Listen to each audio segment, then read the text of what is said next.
Good morning student. आज हम लोग डिस्कस करेंगे type of solution on the basis of number of components.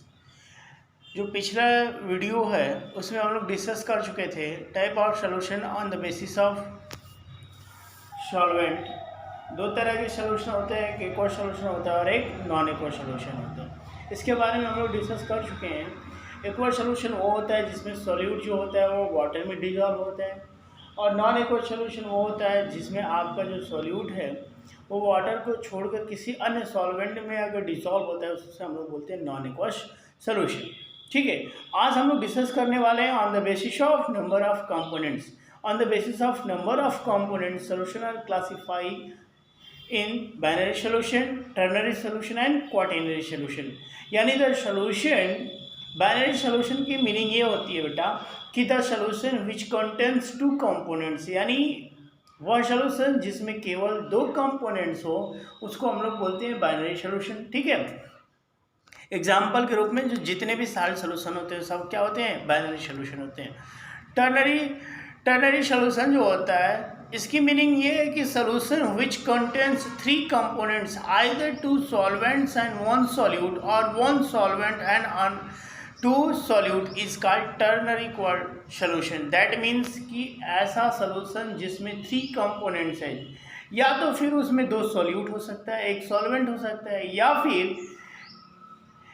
फिर एक सॉल्वेंट हो सकता है और दो सॉल्यूट हो सकते हैं। ठीक है, तो इस तरीके से और आगे हम लोग डिस्कस करेंगे क्वाटरनरी सॉल्यूशन के बारे में। तो क्वाटरनरी सॉल्यूशन का मतलब, इसका मीनिंग ये है कि the solution which contains four components. ठीक है, यानी वह सॉल्यूशन जो चार कंपोनेंट यानी फोर कंपोनेंट्स कंटेन करता है तो उसको हम लोग बोलते हैं क्वाटरनरी सॉल्यूशन। ठीक है, इस पूरे चैप्टर में हम लोग को केवल और केवल बाइनरी सॉल्यूशन पर ही डिस्कस करना है। ठीक, तो on the basis of number of components solution are classified in binary solution, ternary solution and quaternary solution. Confirm. अगला पॉइंट जो है on solution on the basis of physical state of components, यानी solution को third में categorise किया गया on the basis of physical state of components. First one type of solution, देख रहे हैं आप लोग इमेज पर टाइप ऑफ सॉल्यूशन। दूसरा जो कॉलम है वो सॉल्यूट का है, तीसरा सॉल्वेंट का है और एग्जाम्पल है इधर सॉलिड सॉल्यूशन। दैट मीन्स कि अगर गैस का सॉल्यूशन किसके साथ, सॉलिड के साथ, एग्जाम्पल के रूप में हाइड्रोजन और पीडी मतलब दैट मीन्स कि प्लेडियम है। लिक्विड का सॉलिड में जिंक जिंक अमलगम जो है मरकरी के साथ अगर मिला दिया जाए, मिक्स कर दिया जाए तो वो आपका सॉल्यूशन लिक्विड किस में होगा, सॉलिड में। क्योंकि पता है आपको कि जो मरकरी होती है रूम टेम्परेचर पर लिक्विड स्टेट में होती है। ठीक, जो सॉलिड का होता है इसमें वेरियस अलॉय आते हैं। जैसे आपका पहला है कॉपर और गोल्ड को मिक्स करके हम लोग क्या बनाते हैं, आर्गूमेंट्स बनाते हैं। ठीक, लिक्विड सॉल्यूशन गैस का लिक्विड में ऑक्सीजन इन वाटर। ठीक है, लिक्विड का लिक्विड में ये तो प्रसिद्ध है, आप लोग जानते होंगे, अल्कोहल और वाटर। ये आपका लिक्विड का लिक्विड टू लिक्विड सॉल्यूशन है। ठीक है, सॉलिड टू लिक्विड शुगर और वाटर, चाहे NaCl प्लस वाटर, ये सब जितने सॉल्यूशन है वो कैसे सॉल्यूशन है, तो लिक्विड सॉल्यूशन है। ठीक, गैसेस सॉल्यूशन गैस का गैस में, लिक्विड का गैस में जिसमें आपका क्लोरोफॉर्म प्लस नाइट्रोजन आती है, सॉलिड का गैस में कैम्फर इन नाइट्रोजन गैस या डस्ट और स्मोक। ठीक है, इस पूरे चैप्टर में the solution of liquid in a gas और solid in a gas is not possible. ये पॉसिबल नहीं हो सकता। क्यों? क्योंकि इसके जो कॉन्स्टिट्यूएंट्स पार्टिकल्स हैं can not form homogeneous mixture. और इस पूरे चैप्टर में आपको पता है कि हम लोग जो कुछ भी स्टडी करने वाले हैं होमोजीनियस मिक्सचर्स के बारे में ही पढ़ते हैं। ठीक है, तो होमोजीनियस मिक्सचर की मीनिंग ये है कि उसमें जो आपके सोल्यूट पार्टिकल्स होंगे पूरे सॉल्यूशन में यूनिफॉर्मली डिस्ट्रीब्यूट होंगे throughout the whole solution, उसकी प्रॉपर्टीज़ क्या होगी, सेम होगी। लेकिन यहाँ जो लिक्विड इन गैस और सॉलिड इन गैस, इसके जो पार्टिकल्स होंगे वो कंटिन्यूसली यानी नॉन यूनिफॉर्म होते हैं, इसलिए यह ट्रू सॉल्यूशन का फॉर्मेशन नहीं करते हैं। फिर भी हम लोग को 7 type of solution, that means कि होमोजीनियस बना सकते हैं। इसमें केवल और केवल हम लोग को पढ़ना है, इस चैप्टर में जो डिस्कस करना है, हम लोग की जो सिलेबस में डिस्कस करना है, in this chapter we shall discuss on 3 type of solution, gas in a liquid, liquid in a liquid और solid in a liquid. That means कि गैसियस लिक्विड सॉल्यूशंस के बारे में डिस्कस करना है, ठीक, ओके। अगला पॉइंट जो है वह कंसंट्रेशन टर्म है। कंसंट्रेशन टर्म, कंसंट्रेशन की मीनिंग क्या होती है, ठीक है। यहाँ कंसंट्रेशन का मीनिंग होता है, कंसंट्रेशन का मतलब ये बेटा कि the amount of solute dissolve in a unit volume of solution is called concentration, यानी वह मात्रा जो एक वॉल्यूम यानी यूनिट वॉल्यूम होना चाहिए, यूनिट वॉल्यूम होना चाहिए। अगर उसमें हम लोग सॉल्यूट को डिसॉल्व करते हैं तो उसको हम लोग बोलते हैं, एक नया वर्ड टर्म देते हैं जिसको हम लोग बोलते हैं कंसंट्रेशन। अगर वही कंसंट्रेशन हाई रहे दैट मीन्स कि वह कंसंट्रेशन सोल्यूशन रहेगा, कंसंट्रेटेड सोल्यूशन दैट मीन्स कि वह सोल्यूशन गाढ़ा होगा। अगर वही लो कंसंट्रेशन रहे तो वह सोल्यूशन आपका कैसा होगा, डाइल्यूट सोल्यूशन होगा। कैसा होगा, डाइल्यूट सोल्यूशन होगा। कन्फर्म। तो on the basis of physical state of components solution are classify into 9 types, ठीक है।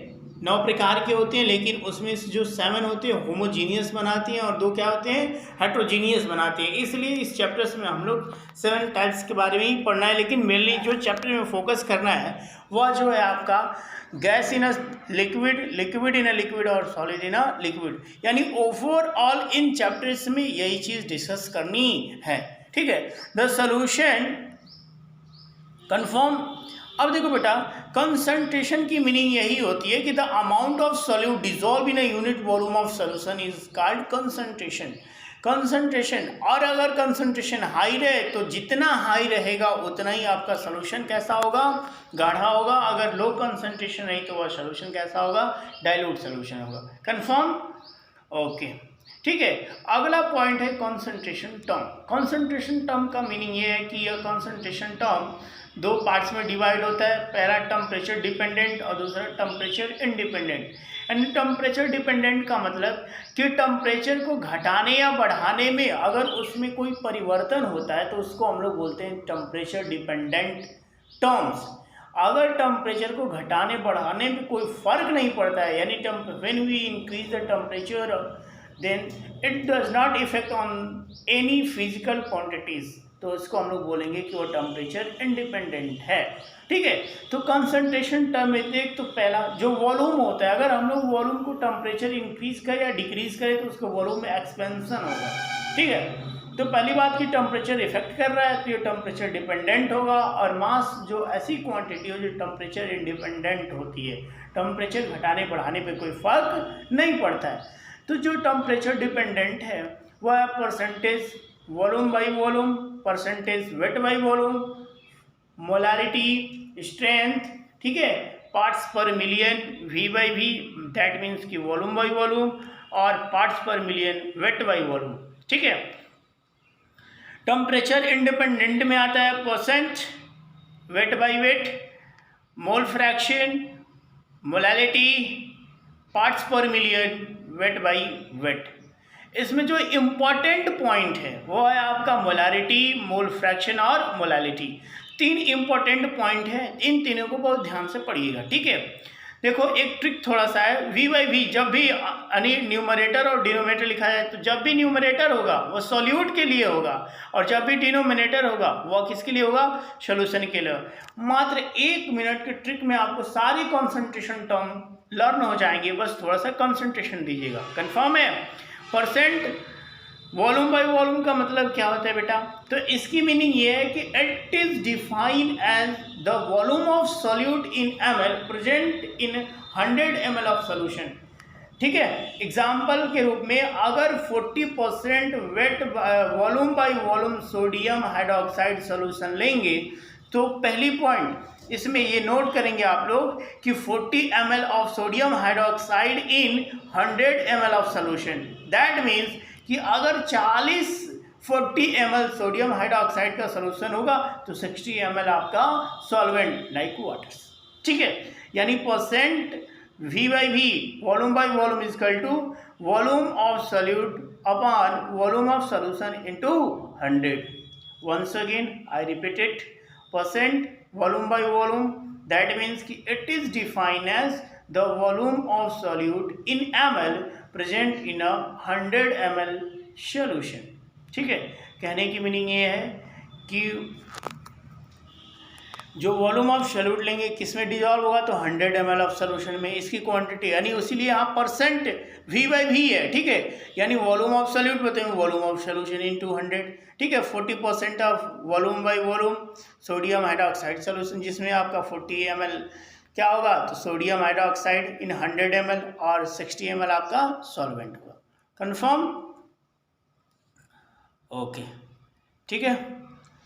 चलिए आगे हम लोग डिस्कस करेंगे second point,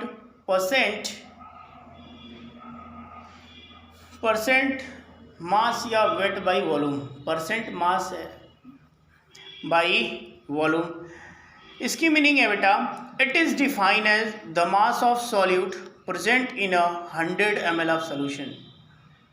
it is defined as the mass of solute present in a 100 ml of solution. Percentage weight by volume equals to mass of solute upon volume of solution into 100।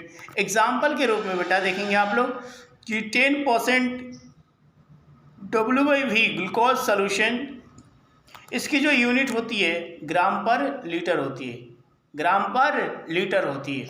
Confirm? तो इसमें आपका 10 gram glucose in 100 ml of solution, ठीक। Confirm?